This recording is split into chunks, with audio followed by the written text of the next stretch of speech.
S, D K Shivakumar ಅವರ ನಿವಾಸಕ್ಕೆ ತಮ್ಮ ಅಭಿಮಾನಿಗಳು ಬಹಳಷ್ಟು ಸಂಖ್ಯೆಯಲ್ಲಿ ಸೇರ್ತಿರುವಂಥದ್ದು. ಈ ಒಂದು ಸಂದರ್ಭದಲ್ಲಿ ನಮಗೆ ಒಬ್ಬರು ಯುನೀಕ್ ಆಗಿರೋಂಥ ಒಬ್ಬ ಅಭಿಮಾನಿ ಸಿಕ್ಕಿದ್ದಾರೆ. Next CM D K Shivakumar ಅಂತ ಒಬ್ಬರು ಟ್ಯಾಟೂ ಹಾಕ್ಸ್ಕೊಂಡಿದ್ದಾರೆ. ಅವ್ರನ್ನ ಮಾತಾಡ್ಸೋಣ. ಸರ್, ಮೊದಲಿಗೆ ನಿಮ್ಮ ಪರಿಚಯ ಮಾಡ್ಕೊಳ್ಳಿ. ಎಲ್ಲಿಂದ ಬಂದಿದ್ದಾರೆ? ರಮೇಶ್ ಅಂತ ಹೇಳಿ ಯಾದಗಿರಿ ಜಿಲ್ಲೆ ಸೂರ್ಪುರ ತಾಲೂಕು. 3 ತಿಂಗಳ ಮುಂಚಿತವಾಗಿ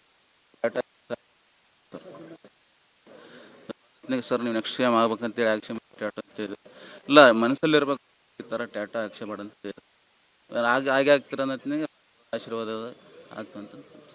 ನಿಮಗೆ ಮುಂಚೆನೇ ಗೊತ್ತಿತ್ತಾ ಡಿ ಕೆ ಶಿವಕುಮಾರ್? ಮುಂಚೆ ಅಲ್ಲ, ಒಂದು ಆಸೆ ಇತ್ತು ಸರ್, ಗೊತ್ತಿರಲ್ಲ, ಆಸೆ ಇತ್ತು, ಆಗಲೇಬೇಕನ್ನೋದು ನಮ್ಮ ಆಸೆ ಇತ್ತು. ಇದು ಟ್ಯಾಟೂ ಯಾವಾಗ ಹಾಕ್ಸಿದ್? 3 ತಿಂಗಳು ಇಲ್ಲಿ ಸಾಹೇಬ್ರು ಸಾಹೇಬ್ರು ಭೇಟಿ ಮಾಡಿದ್ರು. ಭೇಟಿ ಮಾಡಿ ಮಾತಾಡಿದ್ರು. ಇದು ಡಿ ಕೆ ಶಿವಕುಮಾರ್ ಅವ್ರನ್ನ ಯಾವಾಗಿಂದ ಫಾಲೋ ಮಾಡ್ತಿದ್ದೀರಾ ನೀವು? ನಾವು ಸುಮಾರು 10 ವರ್ಷದಿಂದ ಕಡೆನೇ ಫಾಲೋ ಮಾಡ್ತೀವಿ.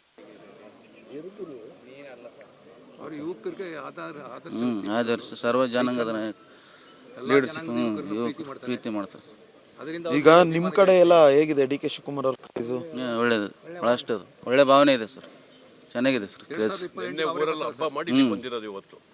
ಈಗ ಮುಂದೆ ಡಿ ಕೆ ಶಿವಕುಮಾರ್ ಅವ್ರ ಪ್ರಮಾಣ ವಚನ ಸ್ವೀಕಾರ ಏನಾದ್ರು ಸೆಲೆಬ್ರೇಟ್ ಮಾಡುವಂಥದ್ದು ಇದೆಯಾ? ಏನು ಒಂದು ಆಸೆ ಆದ್ರೆ ಮಾಡ್ಬೇಕಂತ ಏನಾಗ್ತದೆ ಗೊತ್ತಿಲ್ಲ, ಮಾಡ್ಬೇಕಂತ ಐತಿ. ಎಲ್ಲ ಊರಲ್ಲೇ ಹೋಗಿ ಮಾಡ್ತೀರಾ ಇಲ್ಲ ಬೆಂಗಳೂರಲ್ಲ? ಊರಲ್ಲಿ ಮಾಡ್ಬೇಕಂತ ಮಾಡಿ, ಇಲ್ಲಿ 2 ಕಡೆ ಮಾಡ್ಬೇಕಂತ ಮಾಡಿ ಸರ್. ಎಲ್ಲ ಬೆಂಬಲಿಗರೆಲ್ಲ ಎಷ್ಟು ಜನ ಬಂದಿದ್ದೀರಾ ಊರಿಂದ? ಒಂದು 100 ಜನ ಬಂದಿದ್ರು ಸರ್. ಇಲ್ಲಿ ಯಾರು ಬಿಡುತ್ತಲ್ಲ ಅಂತೇಳಿ ಅಲ್ಲೇ ಸುಮ್ಮನೆ ನಾನು ಒಬ್ಬನೇ ಬಂದೆ ಸರ್. ಹೌದಾ? ಮಾತಾಡ್ಸುವಂತ ಪ್ರಯತ್ನ ಮಾಡಿದ್ರ? ಏನ್ರಿ ಈಗ ಮಾತಾಡ್ಸುವಂತ ಏನಾದ್ರು ಭೇಟಿ ಮಾಡ್ಲಿಕ್ಕೆ ಪ್ರಯತ್ನ ಪಟ್ರ? ಪ್ರಯತ್ನ ಮಾಡಕೈತಿ ಸರ್, ಭೇಟಿ ಮಾಡೋದು. ನೀವೇ ಅವಕಾಶ ಮಾಡಿಕೊಡ್ಬೇಕು ಸರ್. ನೋಡಿ ಯಾರನ್ನ ಬಿಡುತ್ತಲ್ಲ, ನಮ್ಮ ಮುಖಾಂತರನಾದ್ರೆ ನಾವು ಸರ್. Okay sir.